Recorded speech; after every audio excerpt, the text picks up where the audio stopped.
안녕하세요. 김호준입니다.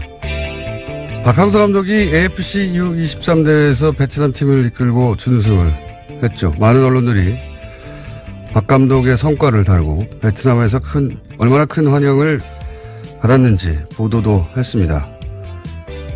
두 가지 아쉬운 점이 있습니다. 생각해보면 우리도 2002년 그렇게 감격을 했었죠. 그런데 단순히 축구에서 이겨서 그랬나요? 그게 전부는 아니었습니다. 베트남 국민들은 왜 그렇게까지 감격했을까? 그 이야기가 빠졌죠. 두 번째, 2002년 당시 히딩크에게 고마워서 네덜란드 히딩크 동네까지 찾아가고 다큐도 만들어지고 했었습니다.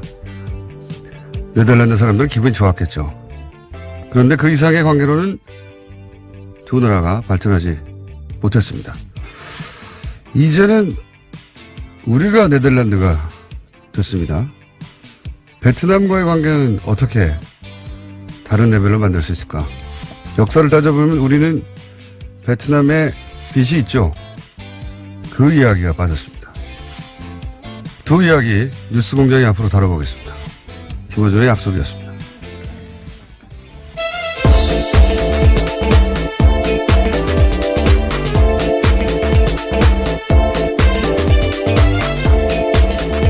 시사인의 김은지입니다. 저는 이 베트남 이야기가 관심이 많아요. 예. 베트남 사람들이 이제 자국 역사에 대해서 자부심이 굉장해요. 왜냐면은 프랑스도 이겼죠. 네, 예. 미국과도. 예. 중국한테도 이기고. 우리가 이제 일본이 미국과 전쟁하다 져서 우리 독립을 얻은 반면에, 베트남은 스스로 이겨서 다 독립을 얻고는 물리쳤단 말이죠. 그래서 자부심은 아주 강하고, 그리고 그래서 미국과의 관계에서도 스스로 대등하다고 생각해요. 예. 그런 면이 있는데, 그런데 경제력이 그만큼은 아니죠. 예. 아직 성장하고 있는 나라라서요. 그러니까요. 예.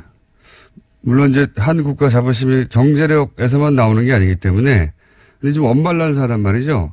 또 우리는 또 경제적으로 우리가 낫다 보니까 내심 베트남에 대해서 거들먹거리는 마음이 있어요. 예.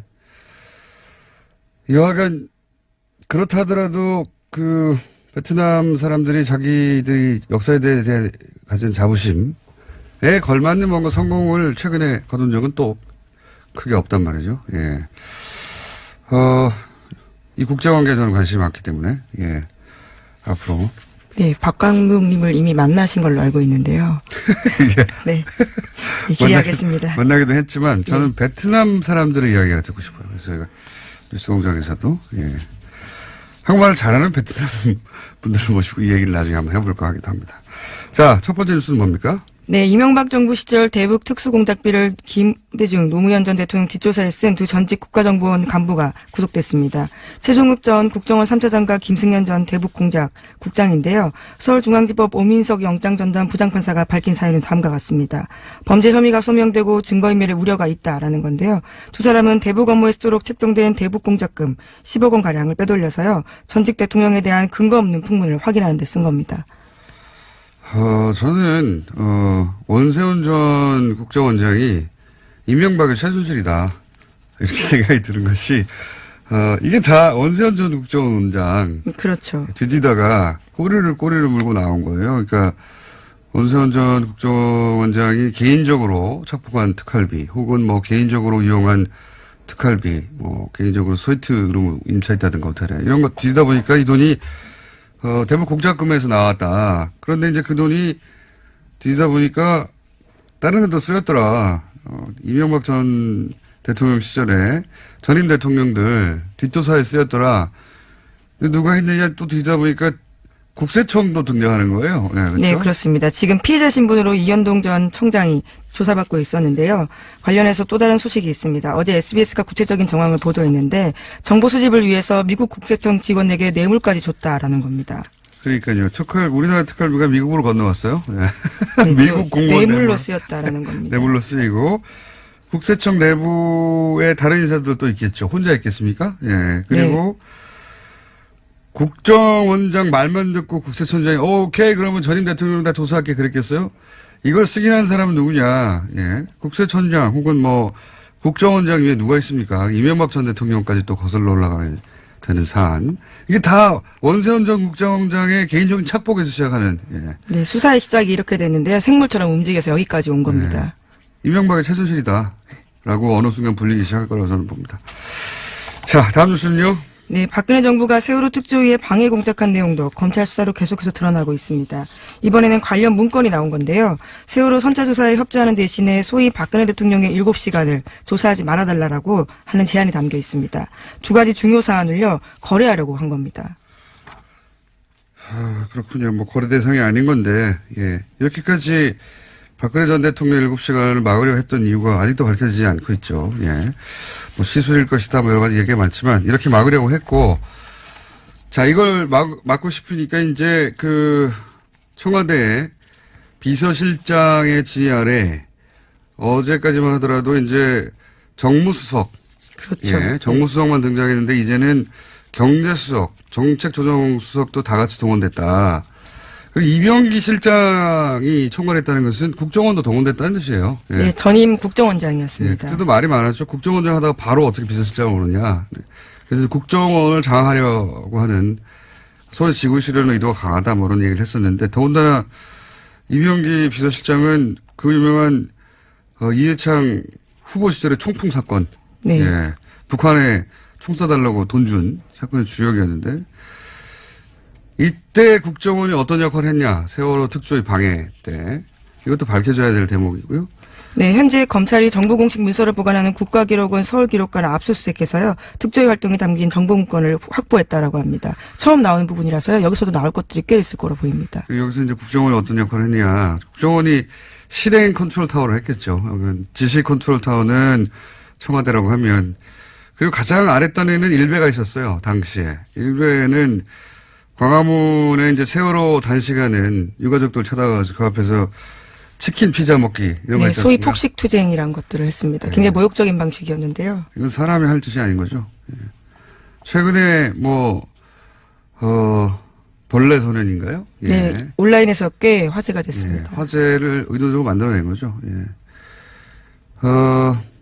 이 사람도 이때 폭식 투쟁할 때 치킨 피자 먹고 하는 거 인증하고 그랬던 걸로 알고 있는데. 예.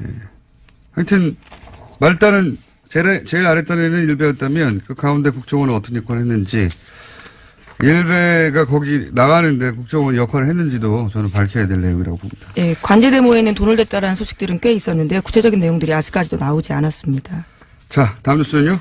네, 어제 서울중앙지검이 영포빌딩에 대해서 2차 압수수색 벌였습니다. 영포빌딩은 이명박 전 대통령 소유였다가요, 청계산으로 넘어간 바 있습니다. 이번 영포빌딩 압수수색은 지난 25일 이후에 두 번째인데 1차 압수수색이 지하 2층의 대상이었다면요, 이번에는 창고가 타깃이었다라고 합니다. 그렇군요. 이거에 대해서 이제 대통령 기록물이니까 이명박 전 대통령 측에서는 대통령 기록관을 이관해달라. 예, 스스로 그것을 인정하면서 공문을 보냈다라고 합니다. 네. 그러니까 대통령 기록물을 사적으로 보관했다는 걸 인정했다는 건데 이 의미는 제가 보기에는 그 내용을 보지 말라라고 이제 언론들이 해석하는데 다 봤는데 보지 말라는 게 말이 되나요? 그게 아니라 제가 보기에는 나중에 법정에서 증거물 다툴 때 그렇겠죠. 예, 채택되지 않게 하려는 전략인 거죠. 예, 저는 그렇게 해석합니다. 자, 다음 뉴스는요? 네, 이명박 전 대통령 재산 차명 소유 의혹의 시발점은 도곡동 땅이 있습니다. 이명박 전 대통령의 소유라면서 무조건 사야 한다라는 회사 상부의 지시로 매입하게 됐다라는 핵심 실무자의 구체적인 증언이 한겨레신문 보도로 나왔는데요. 김대정 씨와 회사 본부장한테 들은 얘기를 근거로 검찰에도 그와 같은 진술을 했다라고 이야기합니다. 이와 같은 진술을 한 사람은 포스코건설 박아무개 전 개발사업본부 팀장입니다. 그러니까요. 이제 이게 포스코 포철에서 그 땅을 사들인 이유. 예, 당신은 포스코 개발이었다라고 하는데요. 예, 포스코 그룹인 거죠, 결국. 예, 포스코에서 이 땅을 사들인 이유에 대해서 그 땅이 이명박 전 대통령이 땅이기 때문에 샀다는 이야기는 사실은 2007년 대선 당시에도 나왔었어요. 아주 큰 쟁점이었습니다. 예, 나왔었고, 어디서 나왔냐면은 99년인가요? 예, 1998년에 감사원 진술 내용이 있다는데요. 감사원에서 포스코 특별감사할 때 이 땅 왜 샀어? 그랬더니 당시 김만재 회장이 그거 이명박 씨 거라고 해서 샀다라고 진술한 내용이 감사원의 특별 감사 내용이 있어요. 네, 특정감사 문답서에 열람한 결과요. 관련된 내용들이 나왔습니다. 있는데도 부인한 겁니다. 감사원에 문서로 남아있는데, 그때는 다들 그렇게 대충 하고 넘어왔어요. 네. 네, 이 부분은 무소속 의원들도 문제 삼았지만요. 박근혜 후보도 문제 삼았었습니다. 하지만 당시에 박형준 대변인이 이와 같이 반론을 했는데요. 최종감사 보고서에 나와 있지 않다라는 주장이었습니다. 최종감사 보고서에 별지를 다 붙이나요? 어쨌든 당시 이제 문답을 할 때 김만재 회장을 불러서 이거 왜 샀어요 할 때 이명박 씨 거라서 샀다라는 얘기가 이미 기록으로 남아있는데 감사원에 공식 그거를 뭉개고 넘어왔습니다. 당시는. 예. 근데 지금 이제 다시 10년 지나서 나는 그렇게 들었다는 얘기가 나온 거죠. 예. 이명박 전 대통령 땅이어서 포스코가 샀다. 사실 도곡동 땅이 이 BBK, 다스 다 연결되는. 그렇죠. 예. 왜냐하면 이 돈을 팔아서 다스로 들어가고 다스로 들어간 돈이 다시 BBK에 들어가고 그 돈이 다시 주가 조작에 쓰였거든요. 예, 차명 의혹의 예. 시작점 같은 곳입니다. 그러니까 이 땅의 주인이 끝에 주가 조작의 주범인 거예요. 예, 그렇게 연결되는 건데 그 얘기 이제 다시 원점으로 돌아가서 나오기 시작했습니다. 자, 다음 뉴스는요. 네, 청와대가 어제 이명박 전 대통령을 평창올림픽 공식 행사에 초청했습니다. 이에 대해서 이명박 전 대통령도 참석하겠다라는 뜻을 밝혔습니다. 재밌습니다. 저는 내부 갈등이 있었을 거라고 봅니다. 왜냐하면은 참석해서 이 올림픽은 내가 유치한 거야라고 하는 모습을 보여주고 싶은 욕망이 있을 것이고. 지난 기자회견에서도 그 이야기를 했었습니다. 예, 그래서 올림픽까지 유치한 MB를 올림픽 직후에 이렇게 조사하면 되겠느냐고 하는 어떤 국민 여론, 동정 여론을 일으키고 싶은 욕망이 있을 것이고 또 한쪽에서는 왜 현 정부에 이용되느냐, 정치보복 아니라고 하는 그런 프로파간다에 이용되는 것이다. 내부적으로 저는 이 왈가왈부했을 거라고 봐요. 근데 네. 이제 결국 가기로 한 거잖아요. 네, 한병도 수석이 밝힌 바로는요. 화합과 통합의 장이 됐으면 좋겠다라는 당부 이야기를 했다라고 합니다. 이명박 전 대통령이. 네, 수사하지 말라는 얘기인데 그럼에도 불구하고 간다는 자체가 더 이상 싸울 거리가 없다는 겁니다. 이거라도 기대하는 거예요. 예. 잡을 동아줄이 없다. 뭐 지금쯤이면 벌써 대형 전쟁이 벌어졌어야 되는 거 아닙니까? 그동안에 큰 소리로 치자면. 네, 예. 폭로할 게 많다. 이전 투구하자는 거냐. 수많은 말들을 했었습니다. 그러니까 우리라고 없겠냐. 없는 거예요. 자, 다음 뉴스는요. 예, 어제 대검찰청에서 안태근 성추행 의혹과 관련해서 진상조사단을 꾸리고 사실규명에 나섰습니다. 검찰 내에서 성폭력 문제와 관련해서 진상조사단이 꾸려진 것은 처음 있는 일인데요. 서울 동부지검장을 맡고 있는 조희진 검사가 조사를 지휘합니다. 알겠습니다. 이거는 앞으로 계속 뉴스가 나오겠네요. 그때 또 다뤄보기로 하고요. 오늘은 미니가 하나 있어가지고 5분까지밖에 못하겠네요. 뉴스를. 자, 다음 뉴스는 뭡니까? 네, 국민의당이 오는 4일로 예정됐던 전당대회를 취소했습니다. 전당대회 참석자, 그러니까 대표당원의 당적 문제가 불거진 걸로 취소 이유를 들었습니다. 제가 어제 예언했지 않습니까, 이거? 네, 국내 유일하게. 예. 정치의 언어는 해석기를 따라 돌려야 되거든요. 예. 저는 이럴 줄 알았습니다. 예. 일단 저의 예언 성취 기록관에다가 보관해 주시고요. 아, 그런 기록관이 있습니까? 보관해 주시고, 이게 말이 안 되는 거였거든요. 그 이유가. 그러니까 이제, 민주평화당 창당 발기인의 이름 올린 사람하고 현재 대표당원하고 1000명 정도 중복돼가지고 안 된다. 이런 이유를 달았잖아요. 네, 어제도 소개드린 바가 있는데요. 네. 결과적으로 그 내용을 이야기한 겁니다. 그 말이 안 되는 것이, 정말 하고 싶으면 이분들 당원권 정지시키면 됩니다. 예, 당원권 정지시키고, 그리고 뭐, 동명이인도 뭐 얘기할 수 있는데, 동명이인은 전화해보면 알죠. 예, 왜냐면은, 진작에 당원들 모집단을 줄이기 위해서 전화 다 했었어요. 또 전화해보면 되죠. 전화해가지고, 민주평화당에 발기인으로 이름 올렸냐. 동명이인이 얼마나 된다고요? 뭐, 걸러내면 되고, 1000명 줄면 더 좋잖아요. 모집단도 줄고. 그런데도 안 하는 거예요. 그런 이유가 안 되는 거죠. 진짜 이유가 아닌 것이고, 예. 제가 보기에는, 3000명 정도 모을 자신도 없고, 혹여 먹었다가 통과 안 될지도 모른다. 자신도 없고. 그래서 그러니 그냥 하지 말자. 이거 어차피 언론도 세게 공격 안 하거든요. 이거 말도 안 되는 겁니다. 따지고 보면. 우리 정당사에서 한 번도 존재하지 않았던 케이스예요. 당원이 있는데 그거 다 무시하고 뭉개간다는 건. 이 믿는 건 이제 망각의 힘. 예, 시간이 지나면 잊혀진다. 그리고 이제 언론이 그렇게까지 투도를 펴지 않는다. 예. 또 하나는 선거가 되면 어차피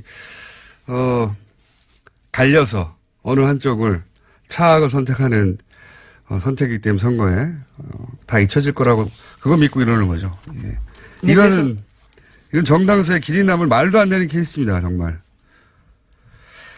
오늘 박지원 대표가 나오는 얘기 하시겠군요. 제가 이렇게까지 길게 할 필요는 없네요. 예.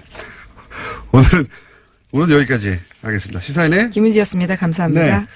저희가 바로 준비한 미니가 있습니다. 오늘 새벽 0시부터 YTN 노조가 파업에 돌입을 합니다.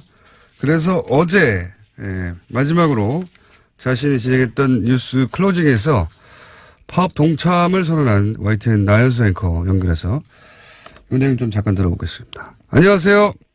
네, 안녕하세요.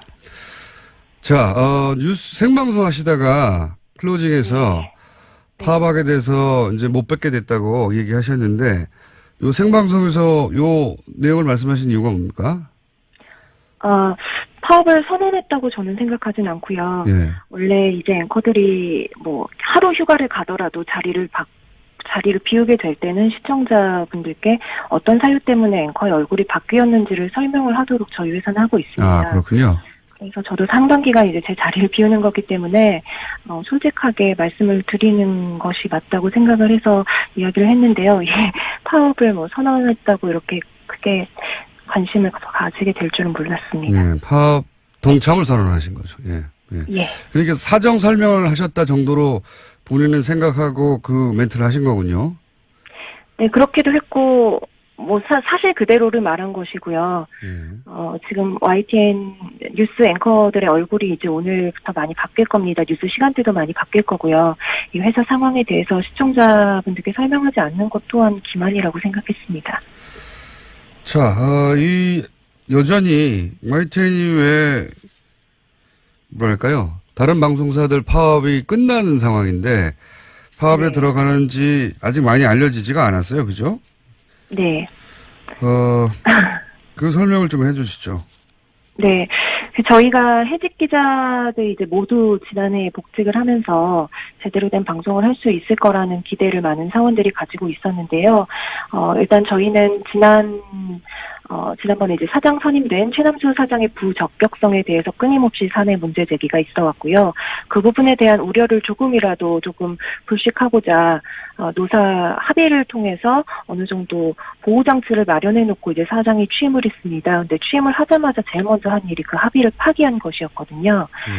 사원들과 약속했던 국장 내정자 지명을 거부하고 다른 인사를 지명을 하면서 스스로 합의를 파기했기 때문에 어떻게 보면 사장 취임의 전제 조건을 스스로 깨뜨렸다고 볼 수가 있겠습니다. 좀 전에 이제 제대로 된 방송을 하고 싶어하는 그런 열망이 있다고 말씀하셨는데 제대로 된 방송을 하고 싶다고 하는 것은 이제 그동안 제대로 된 방송이 아니었다는 YTN 내부의 인식이 있었다는 말씀이시기도 한 건데 저희가 이제 어제 그저께인가요?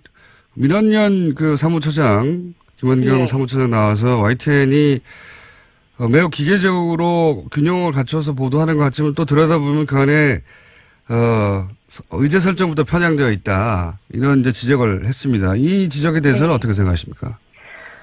일견 타당한 지적이 있다고 생각하고요. 그 부분이 저희 내부에서도 제대로 된 방송을 못하고 있다는 자괴감, 또 이제 바깥에서 일부 시민들로부터 손가락질을 받아야 하는 상황에 대한 어떤 자괴감으로 다가왔던 일들을 말씀을 하신 것 같습니다.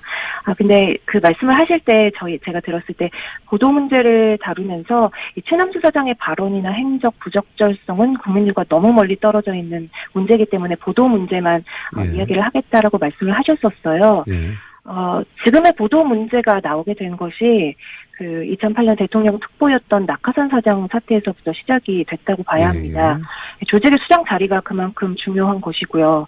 또 그 조직이 국민의 알 권리를 보장하고 공공의 이익을 지켜야 할 저희 같은 24시간 뉴스 채널이라면 정말 중요하겠죠.